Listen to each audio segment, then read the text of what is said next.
Hello friends, welcome to online study centre. हम लोग आज पढ़ेंगे क्रॉनिकल। ये क्रॉनिकल के करंट अफेयर्स हैं जो कि फरवरी 2022 के संस्करण का है। इससे पहले हम लोगों ने प्रतियोगिता दर्पण को कवर किया था। उसका लिंक नीचे डिस्क्रिप्शन बॉक्स में दिया गया है, आप उस वीडियो को वहाँ से देख सकते हैं। ठीक है, या ऊपर आई बटन में भी वो वीडियो का लिंक आ रहा होगा, वहाँ से भी आप क्लिक कर देख सकते हैं। इन दोनों को वीडियो को कवर करने पर आपको पूरे मंथ का करंट अफेयर्स कवर हो जाएगा। ठीक है, क्योंकि क्रॉनिकल के वीडियो में उन टॉपिक्स को हटा दिया गया है जो प्रतियोगिता दर्पण में दिए गए हैं।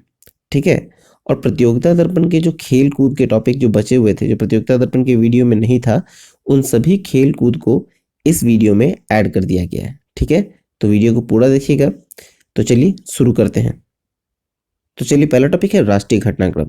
राष्ट्रीय घटनाक्रम में पहला देखा जाए तो महिलाओं के लिए विवाह की कानूनी आयु में वृद्धि कर दी गई है, और ये जया जेटली समिति के द्वारा की गई है। ठीक है, देखिए, तो 15 दिसंबर 2021 को केंद्रीय मंत्रिमंडल ने महिलाओं के विवाह का जो कानूनी उम्र है, जो पहले 18 वर्ष था, उसे बढ़ाकर अब 21 वर्ष करने का फैसला किया है। ठीक है, और ये फैसला जो है वो जया जेटली के नेतृत्व वाले पैनल की सिफारिश पर आधारित है।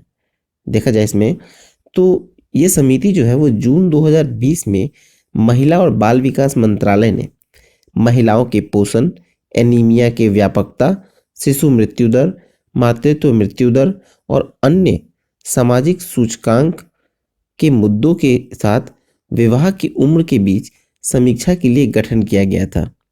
ठीक है, समिति ने महिलाओं के विवाह की उम्र को बढ़ाकर 21 साल करने की सिफारिश की है, और वहीं पुरुषों के लिए जो विवाह का जो कानून है वो भी 21 वर्ष ही है। ठीक है, महिलाओं को जो 18 था उसको 21 करने की सिफारिश की गई है, और पुरुष का पहले भी 21 था, अभी भी 21 ही है।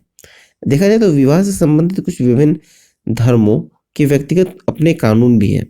ठीक है, उन कानून को अगर हम देखें तो जो हिंदुओं के लिए कानून है, जो हिंदू विवाह अधिनियम 1955 है, उसके तहत अगर देखा जाए तो लड़कियों का जो न्यूनतम आयु था वो 18 वर्ष है, और लड़कों का जो न्यूनतम आयु है वो 21 वर्ष निर्धारित है।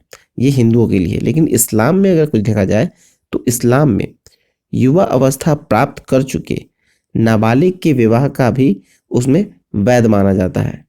ठीक है, देखिए, बाल विवाह निषेध जो संशोधन विधेयक 2021 है, जो सभी धर्मों के एक लड़की की विवाह की कानूनी जो न्यूनतम आयु है उसे 18 से बढ़ाकर 21 करने का प्रयास करता है इसमें, और 21 दिसंबर को इसे लोकसभा में पेश किया गया था। ठीक है, चलिए नेक्स्ट देखें। नेक्स्ट टॉपिक है गुड गवर्नेंस इंडेक्स 2021। तो देखा जाए तो सुशासन दिवस के दिन पे, मतलब 25 दिसंबर 2021 को सुशासन दिवस के अवसर पर प्रशासनिक सुधार और लोक शिकायत विभाग द्वारा सुशासन सूचकांक 2021 जारी किया गया। ठीक है, देखा जाए तो इस फ्रेमवर्क में 10 क्षेत्र में कुल 58 संकेतकों को इसमें शामिल किया गया। अब हम उस 10 क्षेत्र को देखें तो ये है कृषि और संबद्ध क्षेत्र, वाणिज्य और उद्योग, मानव संसाधन विकास, सार्वजनिक स्वास्थ्य, सार्वजनिक बुनियादी ढांचा एवं उपयोगिता, आर्थिक शासन, समाज कल्याण और विकास, न्यायिक और सार्वजनिक सुरक्षा, पर्यावरण और नागरिक केंद्रित शासन। ये 10 क्षेत्र हैं जो सुशासन सूचकांक मतलब गुड गवर्नेंस इंडेक्स के आधार हैं। ठीक है, अब देखा जाए तो राज्य और केंद्र शासित प्रदेश को 4 श्रेणी में बांटा गया है।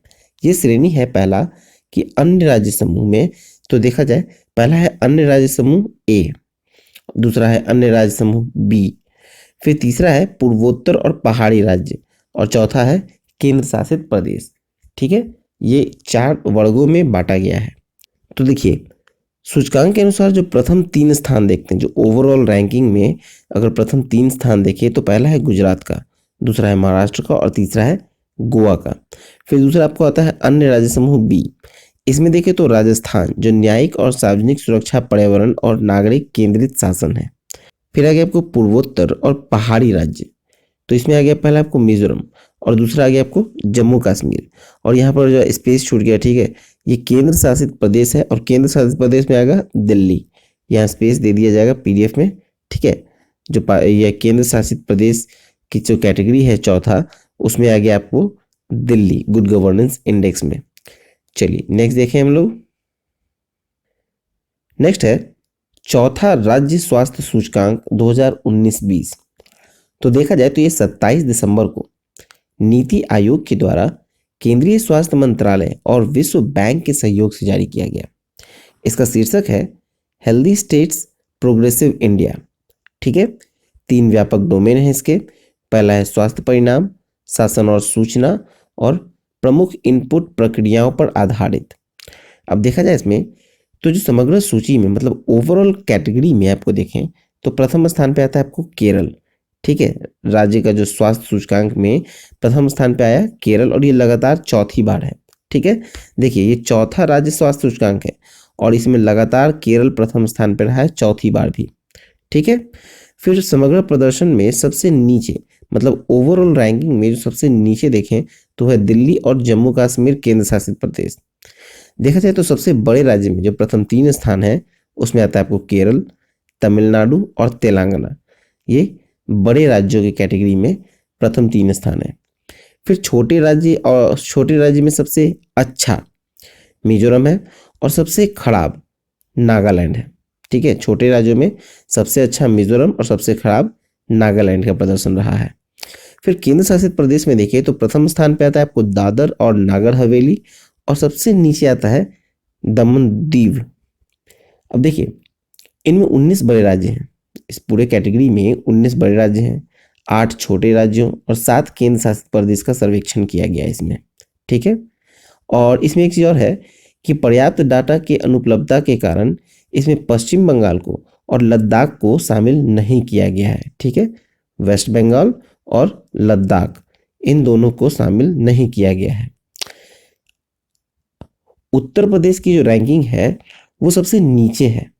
ठीक है, ये आपको बड़े राज्य की कैटेगरी में हम लोग देखेंगे तो उत्तर प्रदेश की रैंकिंग सबसे नीचे है, और जो वार्षिक वृद्धिशील प्रदर्शन के मामले में देखें तो उत्तर प्रदेश, असम, तेलंगाना ये टॉप 3 है। कहने का मतलब कि वैसे तो रैंकिंग सबसे नीचे है लेकिन ये अब प्रगति कर रही है, इसमें वृद्धि हो रही है, इसमें उत्तर प्रदेश 1 नंबर पे है। ठीक है, चलिए अब नेक्स्ट टॉपिक देखें। नेक्स्ट टॉपिक है महाराष्ट्र में बैलगाड़ी दौड़ की अनुमति। तो देखा जाए तो 16 दिसंबर 2021 को सुप्रीम कोर्ट ने महाराष्ट्र को राज्य में बैलगाड़ी दौड़ आयोजित करने की अनुमति दे दी है। विशेष रूप से ये पुणे और पश्चिम महाराष्ट्र क्षेत्र में आयोजित की जाती है जहां 400 साल पुराना यह परंपरा प्रचलित है। ठीक है, बैलगाड़ी दौड़ का देखा जाए तो 2014 में हुआ यूं था कि केंद्रीय अधिनियम प्रावधान का उल्लंघन के कारण सुप्रीम कोर्ट ने महाराष्ट्र में बैलगाड़ी दौड़ पर प्रतिबंध लगा दिया था। जस्ट लाइक आप देखा जाए तो जो बैल को बस में करने का जो गेम है जिसको जलीकट्टू कहते हैं तमिलनाडु में, ठीक है, उसको विनियमित करने के एक कानून बनाए जाने के बाद महाराष्ट्र में भी बैल की दौड़ को फिर से शुरू करने की मांग उठी थी। ठीक है, चलिए नेक्स्ट देखते हैं। नेक्स्ट है मालाबार ट्री निम्फ गोवा की राज्य तितली घोषित। तो देखिए ये 16 दिसंबर 2021 को चोराव में 5वें गांव पक्षी महोत्सव में गोवा की राज्य तितली मालाबार ट्री निम्फ को घोषित किया गया। ठीक है, अपने आकर्षक काले और सफेद पंखों के पैटर्न और अद्वितीय उड़ान स्पीड के लिए जानी जाती है। ये जो मालाबार ट्री निम्फ है तितली वो अपने काला और सफेद पंख और पैटर्न के आधारित है और अद्वितीय उड़ान स्पीड के लिए जानी जाती है। इसका पंख जो है वो 120 से लेकर 154 मिलीमीटर का होता है तितली का, और ये तितली प्रजाति जो है मेनली आपको पश्चिमी घाट के लिए जो स्थानिक है और ये दक्षिण महाराष्ट्र में भी पाई जाती है, लेकिन इसका भौगोलिक विस्तार जो देखा जाए तो ये गोवा से शुरू होता है। ठीक है, इसलिए अब ये गोवा की राज्य तितली घोषित की गई है इसे। चलिए नेक्स्ट देखें। नेक्स्ट है नागालैंड सरकार द्वारा 3 नए जिलों का गठन। देखिए 18 दिसंबर 2021 को नागालैंड सरकार ने 3 जिला जिसमें आपको आ गया तसेमिन्यू, फिर है न्यूलैंड और फिर है चुमुकेदिमा, ये 3 जिलों का गठन किया गया है। ठीक है, नागालैंड में। अब नागालैंड में इन तीनों के गठन के बाद अगर कुल जिले देखें तो कुल 15 जिले हैं। ठीक है, अब देखिए ये 13वां जो जिला जो है तसेमिन्यू, ये आपको कोहिमा से अलग होकर बना है। फिर और जो 14वां और 15वां जिला है, मतलब 14वां आपको न्यूजीलैंड और 15वां आपको चुमुकेदिमा। तो देखा जाए तो ये दोनों न्यूजीलैंड और चुमुकेदिमा, ये दोनों दीमापुर जिले से अलग होकर 14वां और 15वां जिला बने हैं नागालैंड का। ठीक है, चलिए नेक्स्ट देखते हैं। अब मूव करते हैं हम लोग अंतर्राष्ट्रीय घटनाक्रम में, जहाँ पहला है वैश्विक स्वास्थ्य सुरक्षा सूचकांक 2021। तो देखिए 8 दिसंबर 2021 को गैर लाभकारी संगठन है जिसका नाम है न्यूक्लियर थ्रेट इनिशिएटिव और Johns Hopkins Center for Health Security, इन दोनों के द्वारा ये संयुक्त रूप से वैश्विक स्वास्थ्य सूचकांक 2021 जारी किया गया है। ठीक है, अब देखिए इस सूचकांक में 6 श्रेणी 37 संकेतकों के आधार पर इसको जारी किया गया है। अगर हम लोग 6 श्रेणी देखते हैं तो इसमें आता है रोकथाम, पहचान और रिपोर्टिंग, त्वरित प्रक्रिया, स्वास्थ्य प्रणाली, अंतर्राष्ट्रीय मानदंडों का अनुमालन और जोखिम वातावरण। ये छह जो श्रेणी है इसी के आधार पर ये सूचकांक तैयार किया गया है। ठीक है, अगर हम लोग देखें तो सूचकांक में कुल देश जो शामिल हैं वो 195 है। एक चीज और है कि अगर देखें तो जो सूचकांक स्कोर को 5 स्तर में वर्गीकृत किया गया है। ठीक है, मतलब जो सूचकांक का जो रैंकिंग है वो 5 कैटेगरी में बांटा गया है। इसमें आपको tier 1, tier 2, tier 3, tier 4, tier 5, ये 5 कैटेगरी है। अगर हम लोग देखें टियर 1 में तो जिसका स्कोर 0 से लेकर 20 होगा वो टियर 1 में होगा, और इसका 20.1 से लेकर अगर 40 का स्कोर होगा तो वो टियर 2 में होगा। उसी तरह से 40.1 से लेकर अगर 60 तक का स्कोर होगा तो वो टियर 3 में होगा, और टियर 4 में होगा आपको 60.1 से लेके 80 तक। ठीक है, फिर आपको पांचवा जो होगा टियर 5 वो 80.1 से लेके 100 तक का स्कोर नहीं रखा गया है। उसी तरह से अगर पांचवा देखें तो पांचवा में स्कोर आपको 80.1 से लेकर 100 तक होगा तो वो 5वें कैटेगरी में आएगा। ठीक है, लेकिन किसी भी देश को टियर 5 में नहीं रखा गया है इस बार। ठीक है, उसी में अब हम लोग देखते हैं सूचकांक में प्रथम 5 देश। ठीक है, तो पहला 5 देश आ गया आपको। पहला में आपके अमेरिका, दूसरा ऑस्ट्रेलिया, तीसरा इंग्लैंड, चौथा कनाडा और 5वां थाईलैंड है। ठीक है, वैश्विक स्वास्थ्य सुरक्षा सूचकांक में पहले 5 स्थान में आपको अमेरिका, ऑस्ट्रेलिया, इंग्लैंड, कनाडा और थाईलैंड है। फिर उसी तरह से सूचकांक में सबसे निचला स्थान जो मिला है वो मिला है सोमालिया को। सोमालिया का स्कोर है 16। ठीक है, और भारत की जो स्थिति है वो है 66वां। इसमें भी आपको 42.8 का स्कोर भारत ने बनाया है। ठीक है, चलिए नेक्स्ट देखें। नेक्स्ट है विश्व असमानता रिपोर्ट 2022। तो इसमें देखा जाए तो दिसंबर 2021 में पेरिस स्थित एक वैश्विक शोध पहल वर्ल्ड इनइक्विलिटी लैब द्वारा विश्व असमानता रिपोर्ट यानी कि वर्ल्ड इनइक्विलिटी रिपोर्ट 2022 प्रकाशित की गई है। इसमें अगर देखा जाए तो जो सबसे अमीर 10% आबादी के पास 70% संपत्ति है। ठीक है, और दुनिया की सबसे गरीब आधी आबादी के पास मुश्किल से कोई संपत्ति है। ठीक है, मतलब दुनिया का आधा पॉपुलेशन अगर देखें तो उनके पास मुश्किल से कोई संपत्ति है, और कुल संपत्ति का सिर्फ 2% है। ठीक है, देखें तो सबसे अमीर जो है वो 10% आबादी का वर्तमान वैश्विक आय में जो उसका हिस्सा है वो है 52%। ठीक है, 52% हिस्सा रखता है सबसे अमीर 10% आबादी का वर्तमान वैश्विक आय में हिस्सा। फिर देखा जाए तो सबसे गरीब जो 50% आबादी की जो वार्षिक आय है उसका हिस्सेदारी मात्र 8% है। ठीक है, और दुनिया का सबसे और असमानता वाला क्षेत्र अगर देखें तो वो है मध्य पूर्व और उत्तरी अफ्रीका। फिर दुनिया का सबसे कम और असमानता वाला क्षेत्र अगर है तो वो है यूरोप। ठीक है, भारत की स्थिति देखें तो भारत में 1% सबसे अमीर आबादी के पास 2021 में कुल राष्ट्रीय आय का 22% हिस्सा है। ठीक है। 1% सबसे अमीर आबादी के पास कुल राष्ट्रीय आय का 22% हिस्सा है भारत में, और सबसे अमीर 10% आबादी के पास आय का 57% यानी 57% हिस्सा है। सबसे अमीर 10% आबादी के पास 57% आय का हिस्सा है। फिर देखिए इसमें भारत में महिला श्रम, यह आश्रम हो गया है, ठीक है, ये आश्रम नहीं होगा बल्कि श्रम होगा।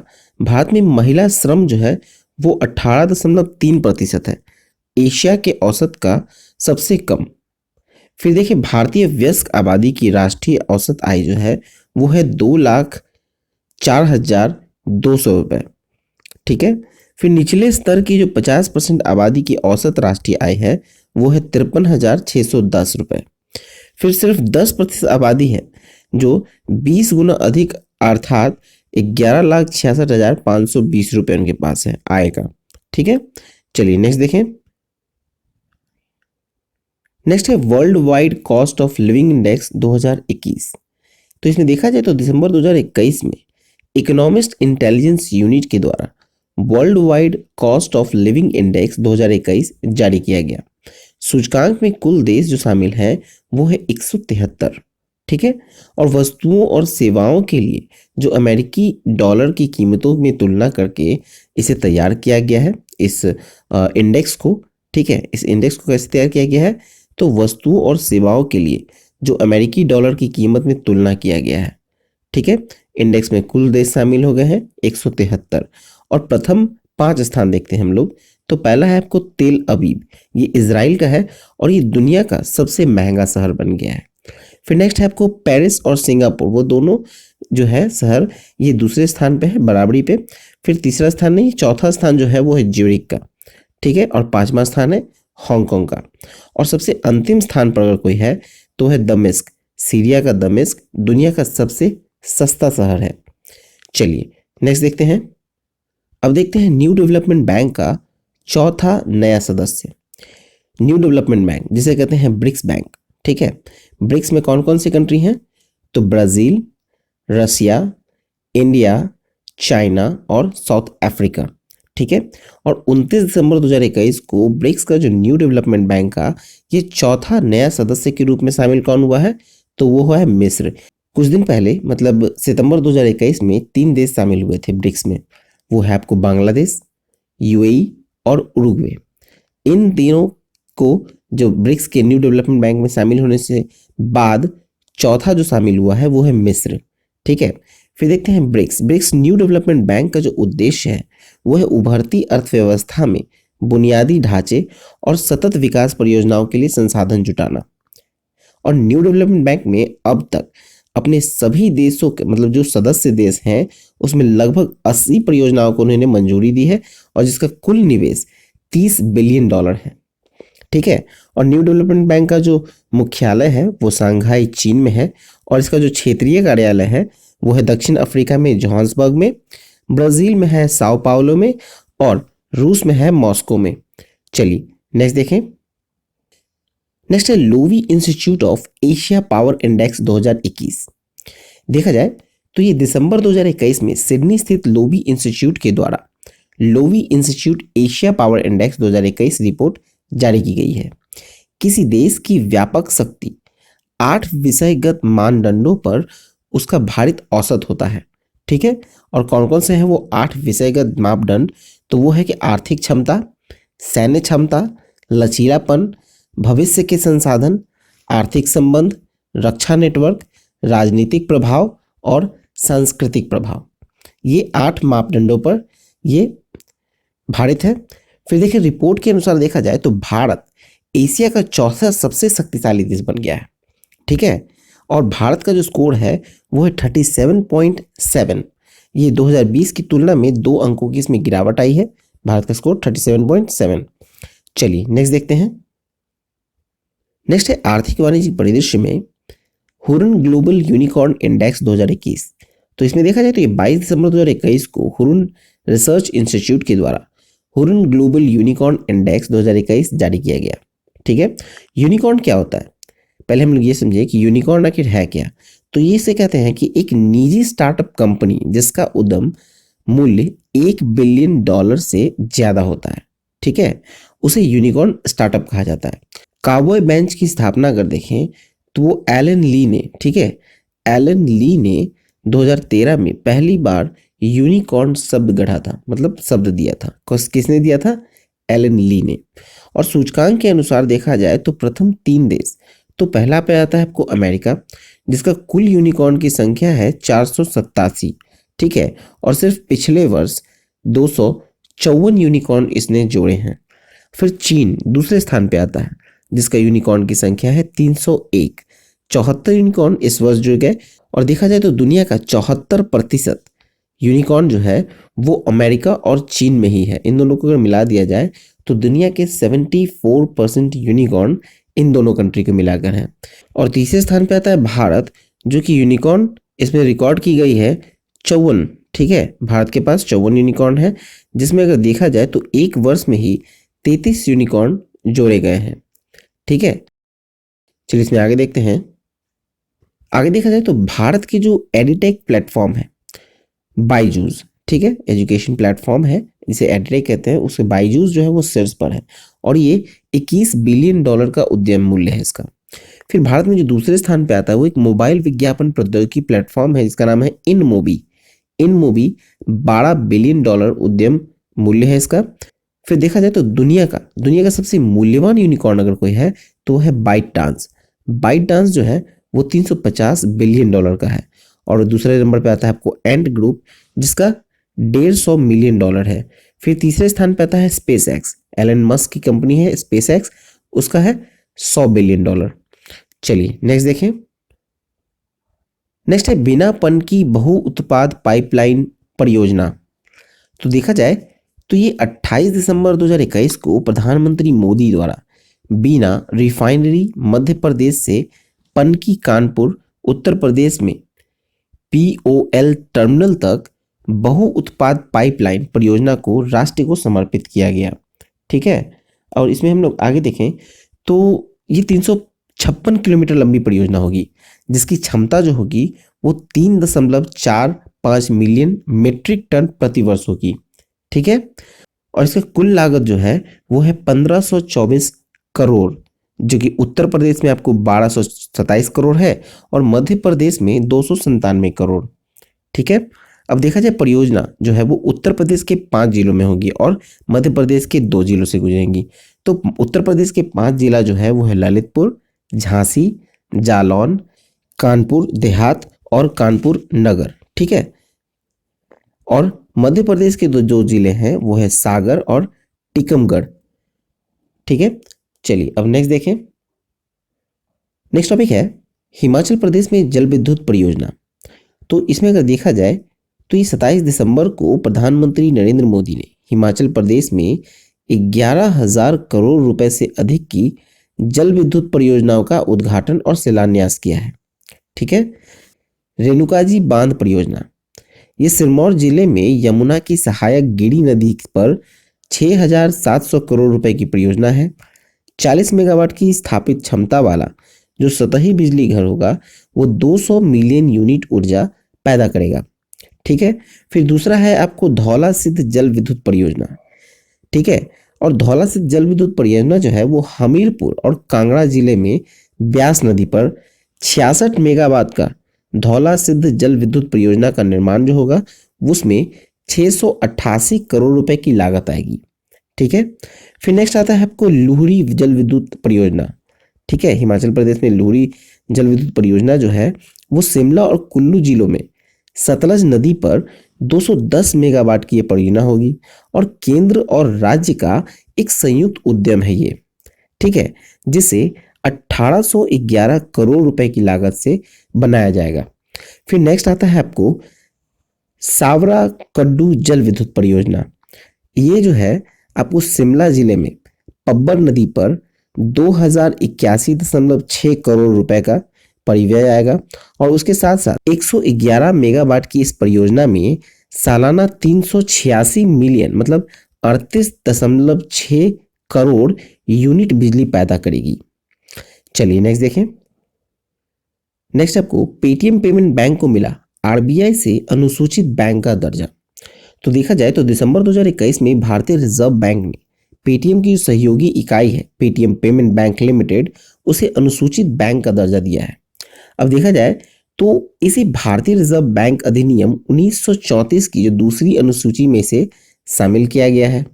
और पेमेंट बैंक जो है वो अब सरकार और अन्य बड़े निगमों द्वारा जारी प्रस्तावों के लिए अनुरोध, प्राथमिक नीलामी, निश्चित दर और परिवर्तनीय दर जो रेपो और रिवर्स रेपो है उसके साथ ही सीमांत स्थायी सुविधा में भाग ले सकता है।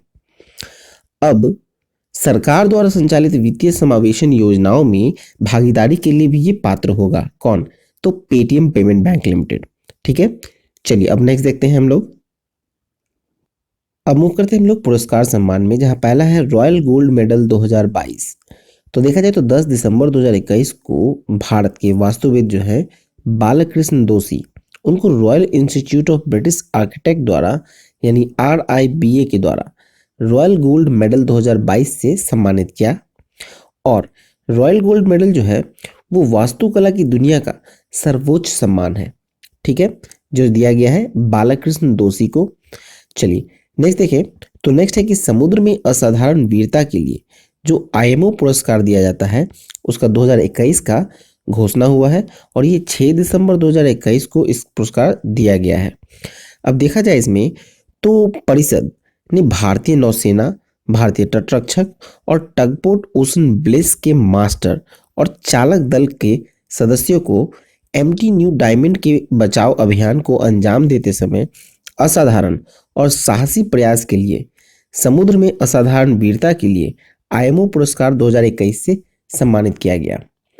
देखिए इसमें हुआ यूं कि सितंबर 2020 में MT न्यू डायमंड में आग लगने के बाद भारतीय नौसेना, भारतीय तटरक्षक बल के बचाव दल के सदस्यों और टगबोट मतलब कि जहाज को खींच कर बंदरगाह आदि पर जाने वाली जो छोटी शक्तिशाली नाव होती है उसको टगबोट कहते हैं। ठीक है, तो हुआ यूं कि भारतीय नौसेना, भारतीय तटरक्षक बल के बचाव दल के सदस्य और टगबोट ओशन ब्लिस के मास्टर और चालक दल ने निरंतर और प्रभावी अग्निशमन अभियान चलाकर गंभीर समुद्री प्रदूषण की घटना को रोका था। ठीक है, इसलिए ये दिया गया है अंतर्राष्ट्रीय समुद्री संगठन का पुरस्कार। ठीक है, चलिए नेक्स्ट देखें। नेक्स्ट है साहित्य अकादमी पुरस्कार 2021। तो देखा जाए तो ये 30 दिसंबर को 20 भाषाओं की उत्कृष्ट कृतियों के लिए यह पुरस्कार प्रदान किया गया है, जिसमें गुजराती, मैथिली, मणिपुरी, उर्दू इन चारों का घोषणा जो है बाद में किया जाएगा। ठीक है, 24 भाषाओं के लिए दी जाती है, 20 की घोषणा कर चुकी है, 4 को बाद में की जाएगी।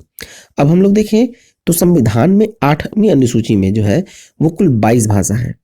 इसके बाद आपको अंग्रेजी और राजस्थानी इन दोनों को जोड़कर कुल 24 भाषाओं में ये पुरस्कार दी जाती है। इसमें पुरस्कार में आपको ताम्रपत्र, शॉल के साथ साथ 1-1 लाख रुपए की राशि दी जाती है। ठीक है, साहित्य अकादमी पुरस्कार में।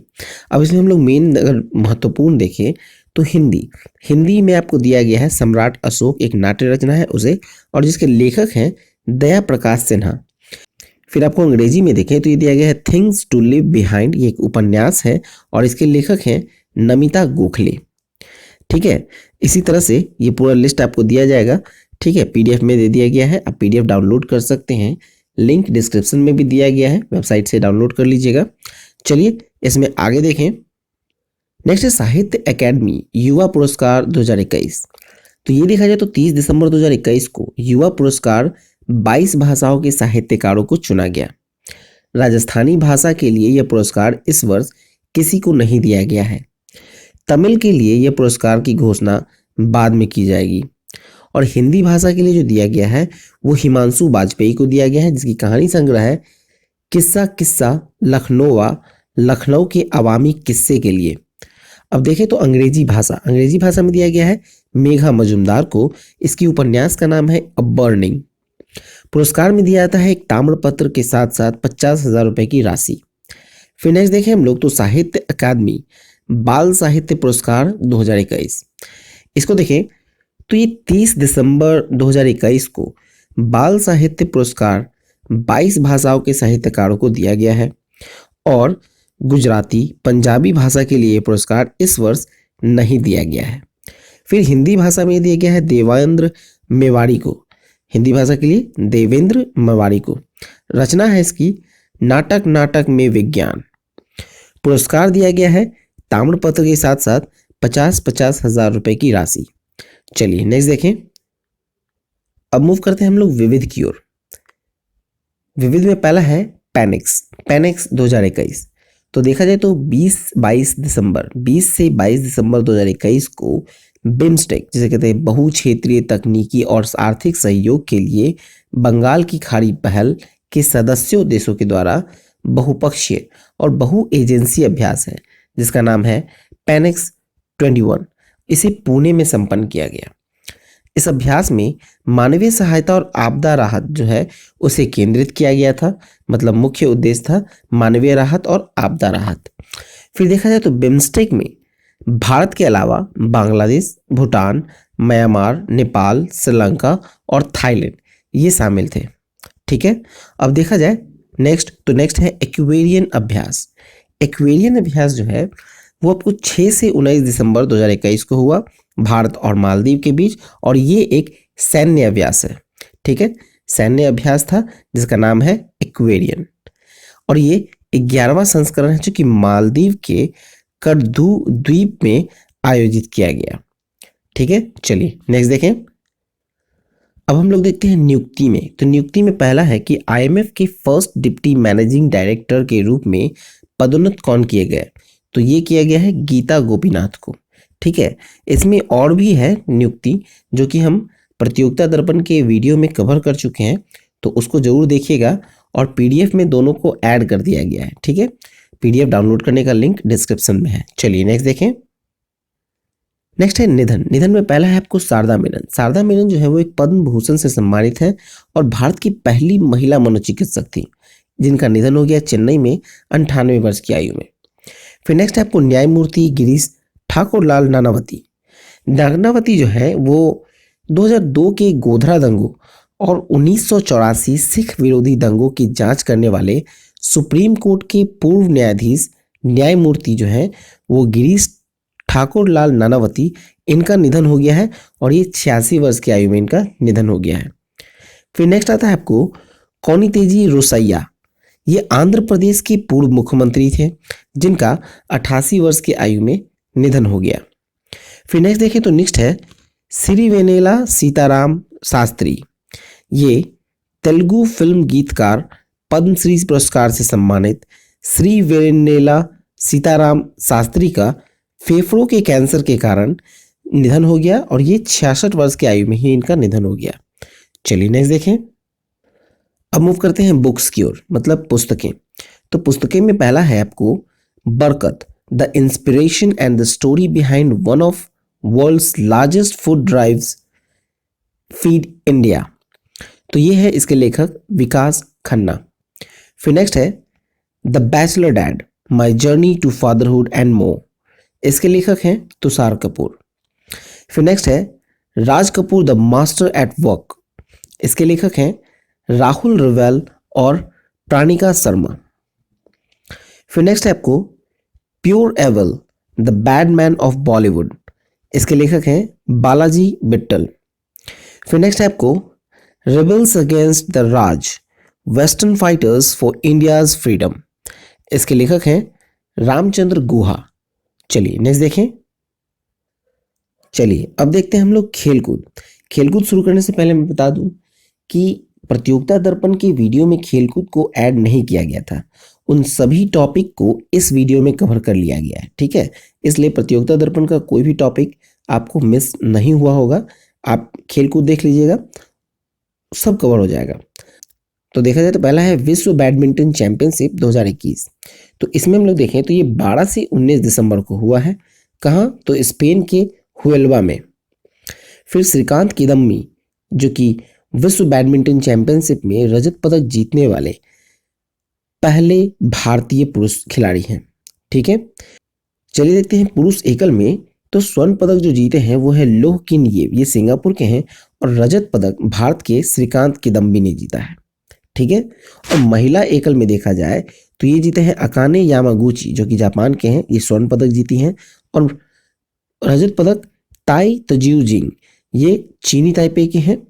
पुरुष युगल में देखा जाए तो स्वर्ण पदक जीतने वाले हैं टाकुरो योकी और युगो कोबायाशी, जो कि दोनों जापान के ही हैं। फिर आपको जो रजत पदक विजेता हैं वो चीन के हैं दोनों, हे जितिंग और तान क्वियांग।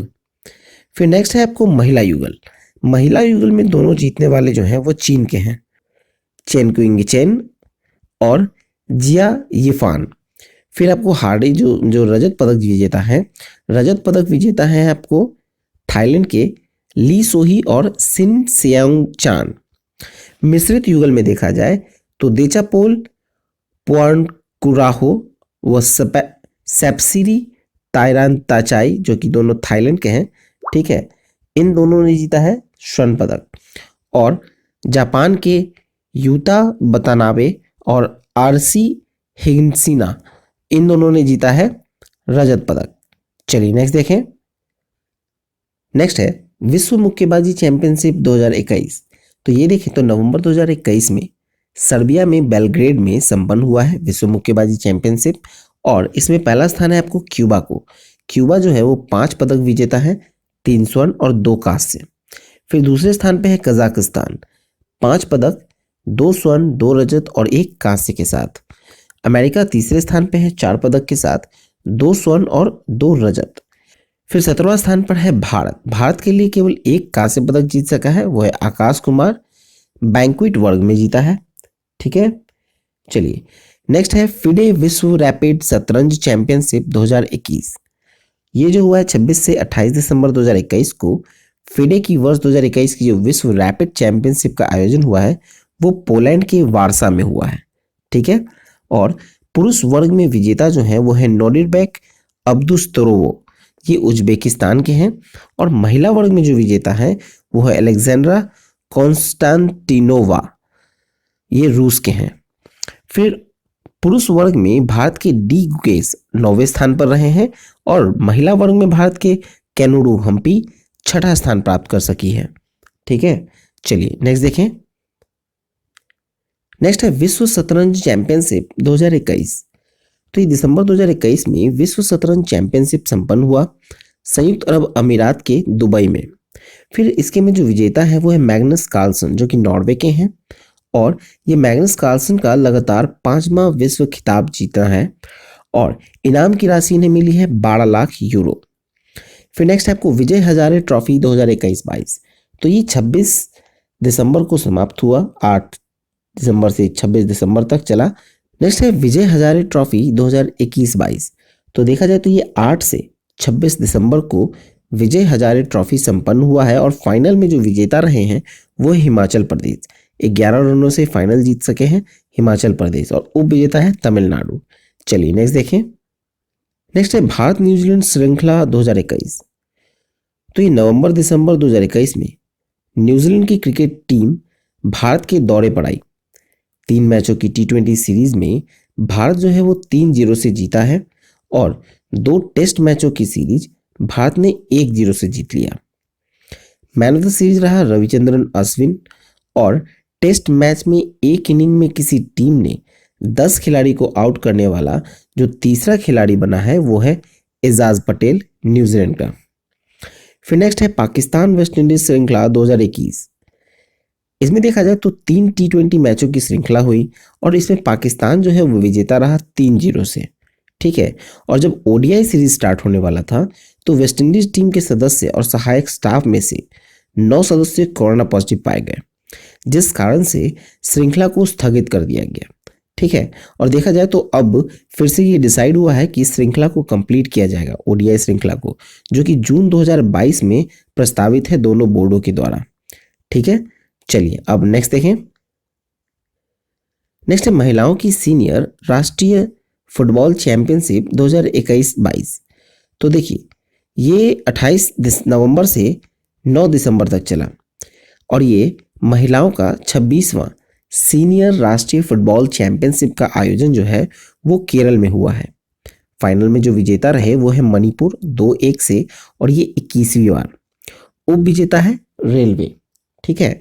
फिर देखा जाए टेनिस खिलाड़ी की जो 2021 का वर्षांत एटीपी रैंकिंग देखें तो टॉप 3 पुरुष खिलाड़ी जो है वो है नोवाक जोकोविच सर्बिया के, डेनियल मेदवेदेव रूस के और अलेक्जेंडर ज्वेरेव जर्मनी के। फिर टॉप 3 महिला खिलाड़ी जो हैं उसमें पहले नंबर पे है एस्ले बार्टी ऑस्ट्रेलिया की, आर्यना सबालेंका बेलारूस की, गार्बिना मुगुरुजा स्पेन के। चलिए नेक्स्ट देखें।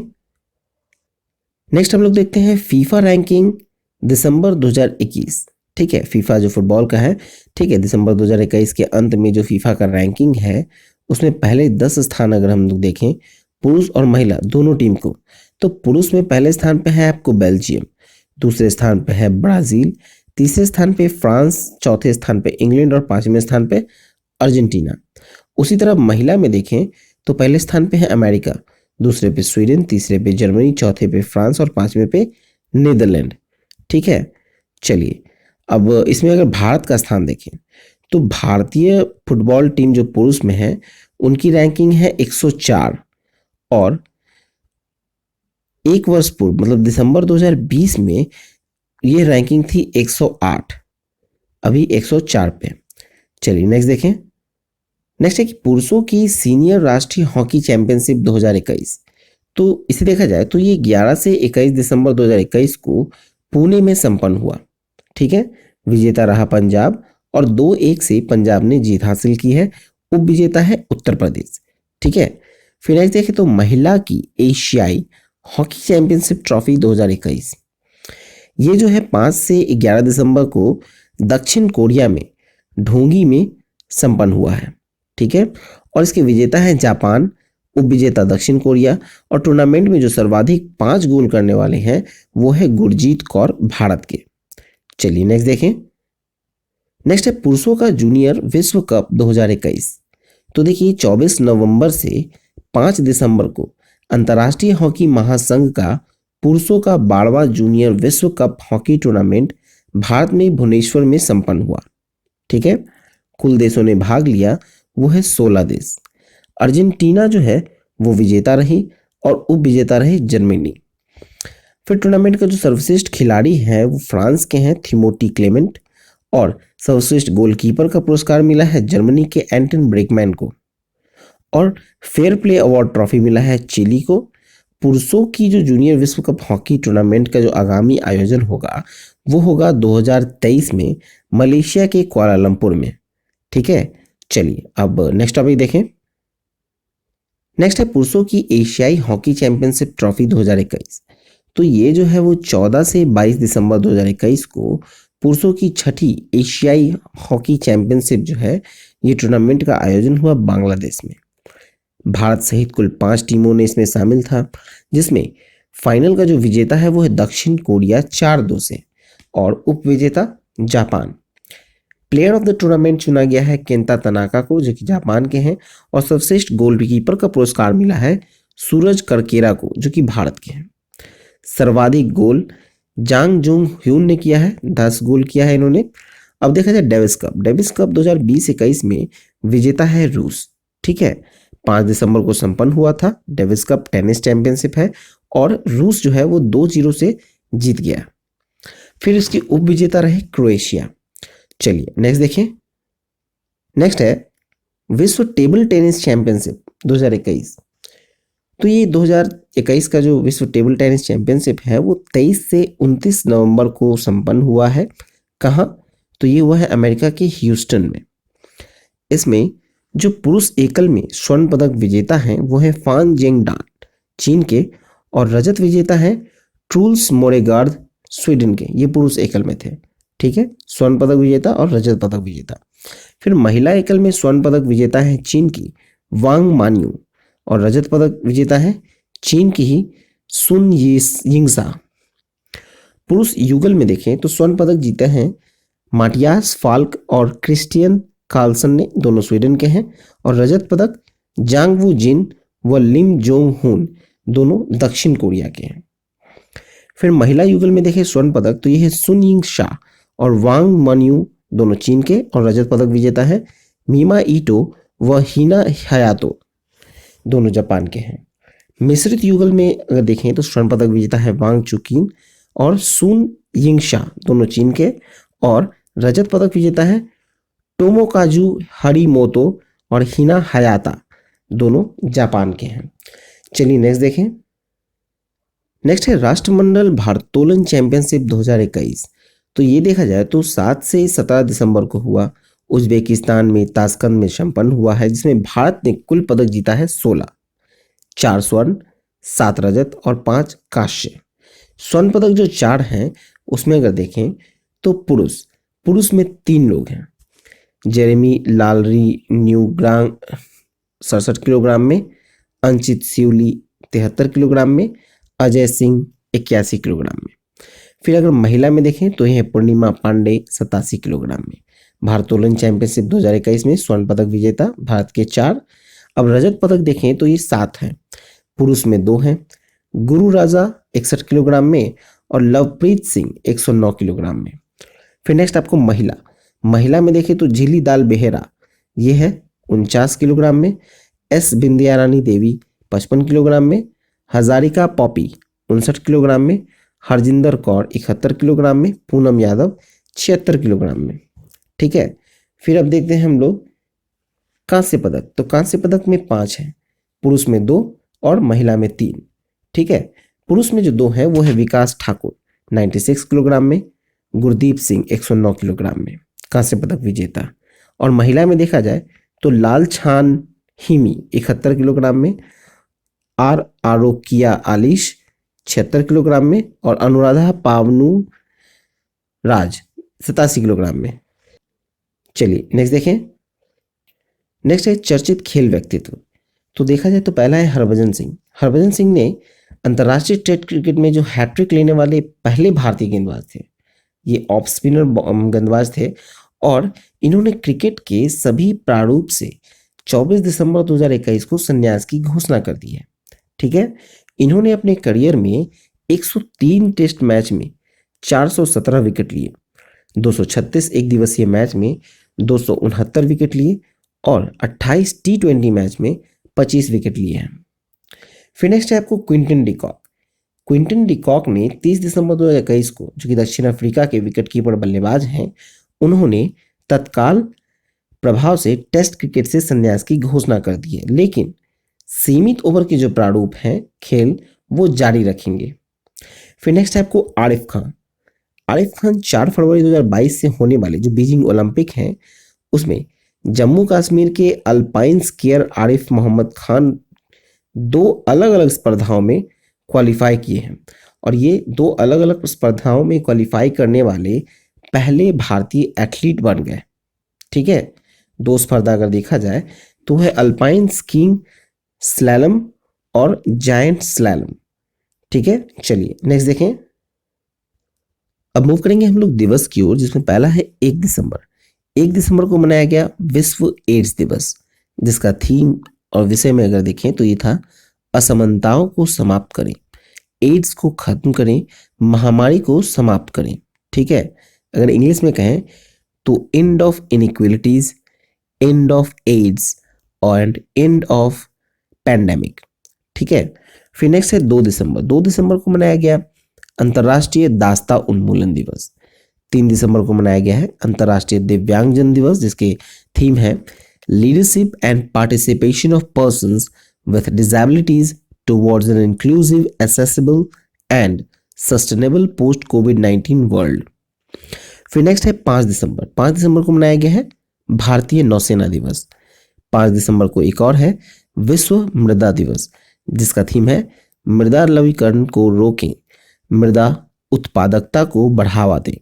हिंदी में इंग्लिश में कहें तो halt soil salinisation, boost soil productivity. फिर नेक्स्ट है 7 दिसंबर। 7 दिसंबर को मनाया गया अंतर्राष्ट्रीय नागरिक उड्डयन दिवस, जिसका थीम है advancing innovations for global aviation development. चलिए आगे देखें। नेक्स्ट है 9 दिसंबर में। 9 दिसंबर में पहला है अंतर्राष्ट्रीय भ्रष्टाचार विरोधी दिवस, जिसका थीम होगा आपका अधिकार आपकी भूमिका, भ्रष्टाचार को ना कहें। फिर नेक्स्ट है 10 दिसंबर। 10 दिसंबर को है मानवाधिकार दिवस, जिसका थीम है समानता, असमानताओं को कम करना, मानवाधिकारों को आगे बढ़ाना। फिर 11 दिसंबर को आता है अंतर्राष्ट्रीय पर्वत दिवस, जिसका थीम है सस्टेनेबल माउंटेन टूरिज्म। फिर है 14 दिसंबर। 14 दिसंबर को मनाया गया है राष्ट्रीय ऊर्जा संरक्षण दिवस के रूप में, और 18 दिसंबर को मनाया गया है अंतर्राष्ट्रीय प्रवासी दिवस के रूप में। प्रवासी दिवस का थीम था मानव गतिशीलता की क्षमता का दोहन, मतलब harnessing the potential of human mobility. फिर 20 दिसंबर में चलें तो यह है अंतर्राष्ट्रीय मानव एकता दिवस, मतलब इंटरनेशनल ह्यूमन सॉलिडेरिटी डे। चलिए नेक्स्ट देखें।